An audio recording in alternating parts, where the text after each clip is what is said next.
Strawberry spring. I saw those two words in the paper this morning, and my God, how they take me back. All that was 8 years ago, almost to this day. Once, while it was going on, I saw myself on nationwide TV, the Walter Cronkite Report. Just a hurrying face in the general background behind the reporter, but my folks picked me out right away. They called long distance. My dad wanted my analysis of the situation. He was all bluff and hearty and man-to-man. My mother just wanted me to come home. But I didn't want to come home. I was enchanted. Enchanted by that dark and mist-blown strawberry spring, and by the shadow of violent death that walked through it on those nights 8 years ago. The shadow of Spring-Heeled Jack. In New England, they call it a strawberry spring. No one knows why, it's just a phrase that old-timers use. They say it happens once every 8 or 10 years. What happened at New Sharon Teachers College, that particular strawberry spring, there might be a cycle for that too, but if anyone has figured it out, they've never said. At New Sharon, the strawberry spring began on 16th March 1968. The coldest winter in 20 years broke on that day. It rained, and you could smell the sea 20 miles west of the beaches. The snow, which had been 35 inches deep in places, began to melt, and the campus walks ran with slush. The winter carnival snow sculptures, which had been kept sharp and clear-cut for 2 months by the sub-zero temperatures, at last began to sag and slouch. The caricature of Lyndon Johnson in front of the Tep fraternity house cried melted tears. The dove in front of Prashner Hall lost its frozen feathers, and its plywood skeleton showed sadly through in places. And when night came, the fog came with it, moving silently and white along the narrow college avenues and thoroughfares. The pines on the wall poked through it like counting fingers, and it drifted, slow as cigarette smoke, under the little bridge down by the Civil War cannons. It made things seem out of joint, strange, magical. The unwary traveler would step out of the juke-thumping, brightly lit confusion of the grinder, expecting the hard, clear starriness of winter to clutch him, and instead he would suddenly find himself in a silent, muffled world of white drifting fog, the only sound his footsteps and the soft drip of water from the ancient gutters. You half expected to see Gollum or Frodo and Sam go hurrying past, or to turn and see that the grinder was gone, vanished, replaced by a foggy panorama of moors and yew trees and perhaps a druid circle or a sparkling fairy ring. The jukebox played Love is Blue that year. It played Hey Jude endlessly. It played Scarborough Fair. And at 10 minutes after 11 on that night, a junior named John Dancy, on his way back to his dormitory, began screaming into the fog, dropping books on and between the sprawled legs of a dead girl lying in a shadowy corner of the animal sciences parking lot, her throat cut from ear to ear, but her eyes open and almost seeming to sparkle as if she had just successfully pulled off the funniest stroke of her young life. Dancy, an education major and a speech minor, screamed and screamed and screamed. The next day was overcast and sullen, and we went to classes with questions eager in our mouths. Who? Why? When do you think they'll get him? And always the final thrilled question. Did you know her? Did you know her? Yes, I had an art class with her. Yes, she's one of my roommate's friends, dated her last term. Yes, she asked me for a light once in the grinder. She was at the next table. Yes, oh yes, We all knew her. Her name was Gail Kerman, pronounced Kerman, and she was an art major. She wore granny glasses and had a good figure. She was well liked, but her roommates had hated her. She had never gone out much, even though she was one of the most promiscuous girls on campus. She was ugly but cute. She had been a vivacious girl who talked little and smiled seldom. She had been pregnant, and she had had leukemia. She was a lesbian who had been murdered by her boyfriend. It was strawberry spring, and on the morning of 17 March, we all knew Gail Kerman. Half a dozen state police cars crawled onto the campus, most of them parked in front of the Judith Franklin Hall, where the Kerman girl had lived. On my way past there to my 10 o'clock class, I was asked to show my student ID. I was clever. I showed him the one without the fangs. Do you carry a knife? The policeman asked cunningly. Is it about Gail Kerman? I asked, after I told him that the most lethal thing I had in my person was a rabbit's foot keychain. What makes you ask? He pounced. I was 5 minutes late to class. It was strawberry spring, and no one walked by themselves to the half-academial, half-fantastical campus that night. The fog had come again, smelling of the sea, quiet and deep. Around 9 o'clock, my roommate burst into our room, where I had been busting my brains on a Milton essay since 7. They caught him, he said. I heard it over at the grinder. From who? I don't know. Some guy. Her boyfriend did it. His name is Carl Alara. I settled back, relieved and disappointed. With a name like that, it had to be true. A lethal and sordid little crime of passion. Okay, I said. That's good. He left the room to spread the news down the hall. I reread my Milton essay, couldn't figure out what I had been trying to say, tore it up, and started again. It was in the papers the next day. There was an incongruously neat picture of Amalara, probably a high school graduation picture, and it showed a rather sad-looking boy with an olive complexion and dark eyes and pockmarks on his nose. The boy had not confessed yet, but the evidence against him was strong. He and Gail Sermon had argued a great deal in the last month or so, and had broken up weeks before. Amalara's roomie said he had been despondent. In a footlocker under his bed, police had found a 7-inch hunting knife from LL Bean's and a picture of the girl that had apparently been cut up with a pair of shears. Beside Amalara's picture was one of Gail Kerman. It blurrily showed a dog, a peeling lawn flamingo, and a rather mousy blonde girl wearing spectacles. An uncomfortable smile had turned her lips up, and her eyes were squinted. One hand was on the dog's head. It was true then. It had to be true. The fog came again that night, not on the little cat's feet, but in an improper, silent sprawl. I walked that night. I had a headache, and I walked for air, smelling the wet, misty smell of the spring that was slowly wiping away the reluctant snow, leaving lifeless patches of last year's grass bare and uncovered, like the head of a sighing old grandmother. For me, that was one of the most beautiful nights I can remember. The people I passed under the haloed streetlights were murmuring shadows, and all of them seemed to be lovers, walking with hands and eyes linked. The melting snow dripped and ran, and from every dark storm drain the sound of the sea drifted up, a dark winter sea now strongly ebbing.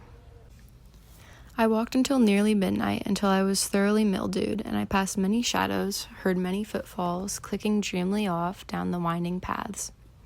Who is it to say that one of those shadows was not the man or the thing that came to be known as Spring Hill Jack?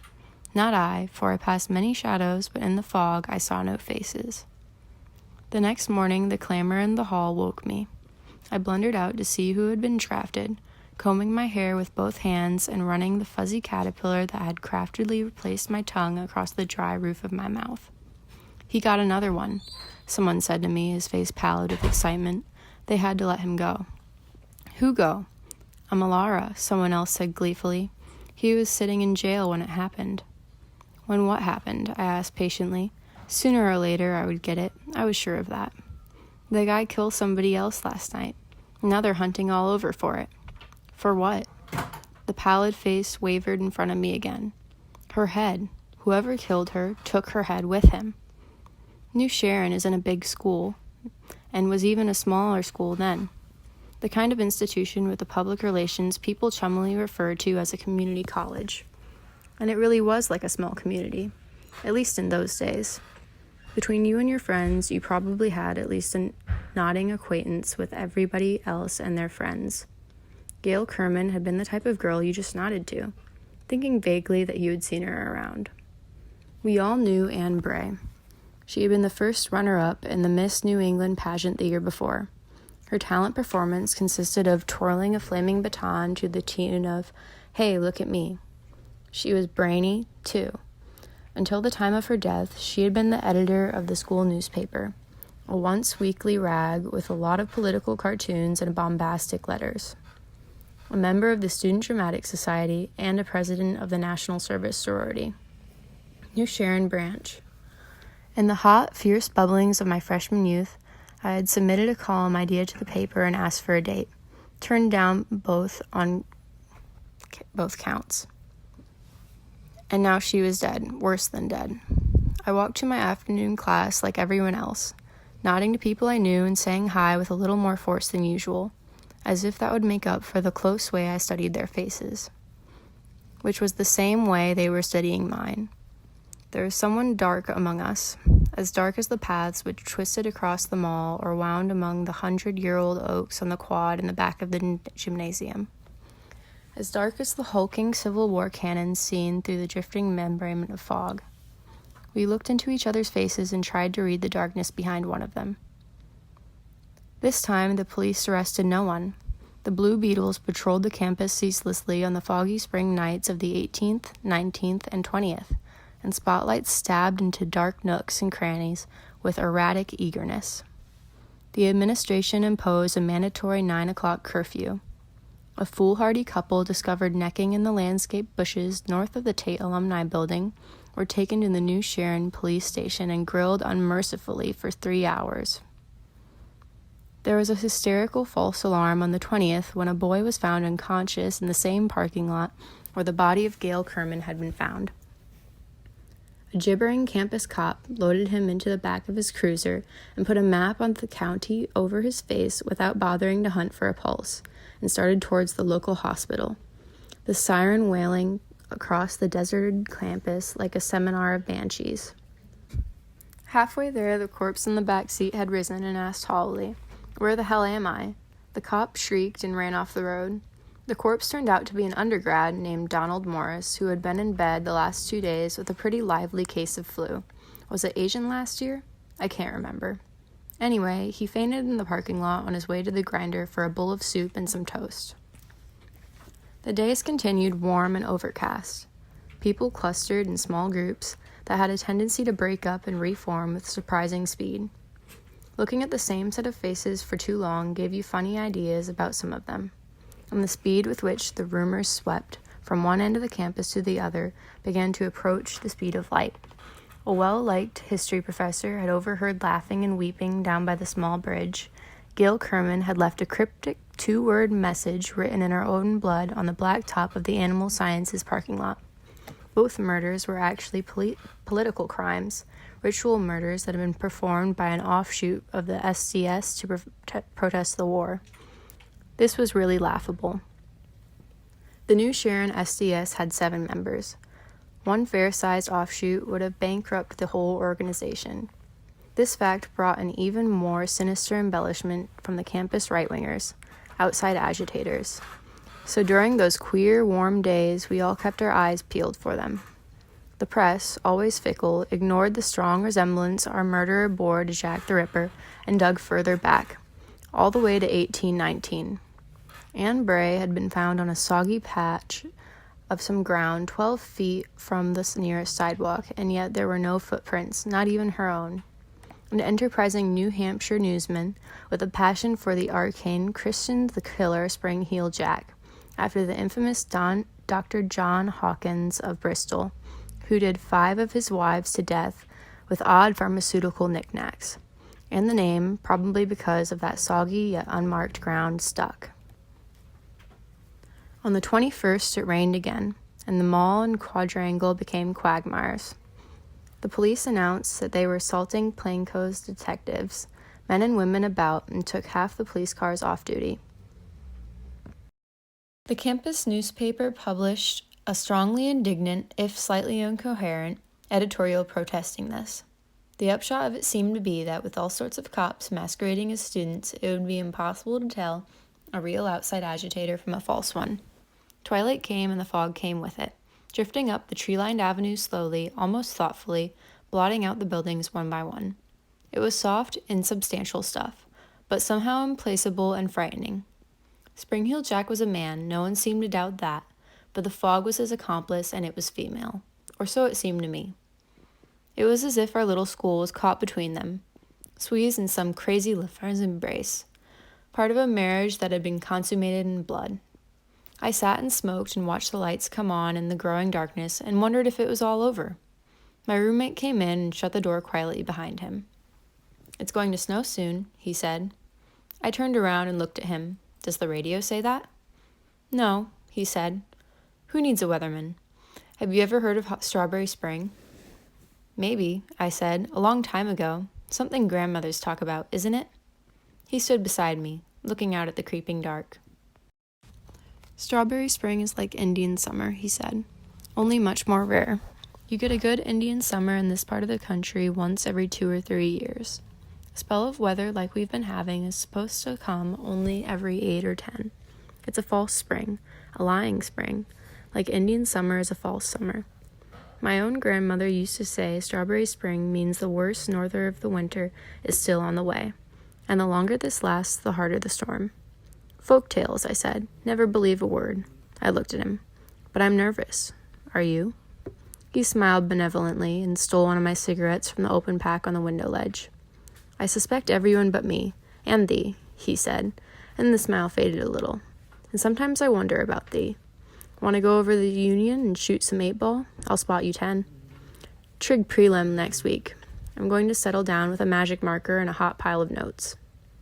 For a long time after he was gone, I could only look out the window, and even after I had opened my book and started in, part of me was still out there, walking in the shadows where something was dark and now in charge. That night, Adele Parkins was killed. 6 police cars and 17 college-looking plainclothes men, 8 of them were women imported all the way from Boston, patrolled the campus. But Spring-Heeled Jack killed her just the same, going unerringly for one of our own. The false spring, the lying spring, aided and abetted him. He killed her and left her propped behind the wheel of her 1964 Dodge to be found the next morning, and they found part of her in the back seat and part of her in the trunk. And written on the blood on the windshield, this time, fact instead of rumor, were 2 words, ha, ha. The campus went slightly mad after that. All of us and none of us had known Adele Parkins. She was one of those nameless, harried women who worked the breakback shift in the grinder from 6 to 11 at night, facing hordes of hamburger-happy students on study break from the library across the way. She must have had it relatively easy those last 3 foggy nights of her life. The curfew was being rigidly observed, and after 9, the grinder's only patrons were hungry cops and happy janitors. The empty buildings had improved their habitual bad temper considerably. There is little left to tell. The police, as prone to hysteria as any of us and driven against the wall, arrested an innocuous homosexual sociology graduate student named Hanson Gray, who claimed he could not remember where he had spent several of the lethal evenings. They charged him, arraigned him, and let him go scamper hurriedly back to his native New Hampshire town after the last unspeakable night of the strawberry spring when Marcia Curran was slaughtered on the mall. Why she had been out and alone is forever beyond knowing. She was a fat, sadly pretty thing who lived in an apartment in town with 3 other girls. She had slipped on campus as silently and as easily as Spring-Heeled Jack himself. What brought her? Perhaps her need was as deep and as ungovernable as her killer's, and just as far beyond understanding. Maybe a need for one desperate and passionate romance with the warm night, the warm fog, the smell of the sea, and the cold knife. That was on the 23rd. On the 24th, the president of the college announced that spring break would be moved up a week, and we scattered, not joyfully, but like frightened sheep before a storm, leaving the campus empty and haunted by the police and one dark specter. I had my own car on campus, and I took 6 people downstate with me, their luggage crammed and helter-skelter. It wasn't a pleasant ride. For all any of us knew, Spring-Heeled Jack might have been in the car with us. That night, the thermometer dropped 15 degrees, and the whole northern New England area was belted by shrieking norther that began in sleet and ended in a foot of snow. The usual number of old duffers that had heart attacks shoveling it away, and then, like magic, it was April, clean showers and starry nights. They called it Strawberry Spring. God knows why, and it's an evil, lying time that only comes once every 8 or 10 years. Spring-Heeled Jack left with the fog, and by early June, campus conversation had turned to a series of draft protests and a sit-in at the building where a well-known napalm manufacturer was holding job interviews. By June, the subject of Spring-Heeled Jack was almost unanimously avoided, at least aloud. I suspect there were many who turned it over and over privately, looking for one crack in the seamless egg of madness that would make sense of it all. That year was the year I graduated, and the next year was the year I married. A good job in a local publishing house. In 1971, we had a child, and now he's almost school age. A fine and questing boy with my eyes in her mouth. Then, today's paper. Of course, I knew it was here. I knew it yesterday morning when I got up and heard the mysterious sound of snow melt running down the gutters, and smelled the smelt tang of ocean from our front porch, 9 miles from the nearest beach. I knew Strawberry Spring had come again when I started home from work last night and had to turn on my headlights against the mist that was already beginning to creep out of the fields and hollows, blurring the lines of the buildings and putting fairy halos around the street lamps. This morning's paper says a girl was killed on the new Sharon campus near the Civil War cannons. She was killed last night and found in a melting snowbank. She was not all there. My wife is upset. She wants to know where I was last night. I can't tell her because I don't remember. I remember starting home from work, and I remember putting my headlights on to search my way through the lovely creeping and smelled the smelt tang of ocean from our front porch, 9 miles from the nearest beach. She wants to know where I was last night. I can't tell her because I don't remember. I remember starting home from work, and I remember putting my headlights on to search my way through the lovely creeping fog, but that's all I remember. I've been thinking about that foggy night when I had a headache and walked for air and passed all the lovely shadows without shape or substance. And I've been thinking about the trunk of my car, such an ugly word, trunk, and wondering why in the world I should be afraid to open it. I can hear my wife as I write this in the next room crying. She thinks I was with another woman last night. And oh dear God, I think so too.